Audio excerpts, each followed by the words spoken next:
কি করছিস দিদি? আটা মাখবো রে এখন। হট করে একটা কাজ মনে পড়ে গেল রে, তুই আটাটা তুই মেখে নে না। এখন আটা মাখবো? মাত্র ফ্রেশ হয়ে আসলাম রে দিদি। কেন, ফ্রেশ হলে কি আটা মাখা যায় না? কি যে বলিস না, তুই মাখ না রে, আমি এখন মাখবো না। উফ, তুই মেখে নে তো, আমার কাজটা পটাপট করতে হবে। এখন যে কেন আমাকে আটা মাখতে বলছে? যে যখন মেখি নিয়ে কিছু করার জন্য মনে হয় বলছে। বুনু, আটাটা হলো তোর মাখা? শোন, ভালো করে জল দিয়ে নিবি কিন্তু। এখন আবার জল কেন লাগাতে বলছেন? জল লাগালে না তেকা হয়ে যাবে। আরে আটা মাখছিস তুই, জল মিলাবি না? কি যে বলিস, জল নিয়ে নে একটু। Oh, no, no, no, no.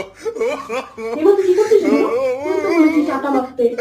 আমার ভগবান, তোকে আটা মাখতে বলেছি, মুখে আটকা মাখতে বলিনি তো, তাহলে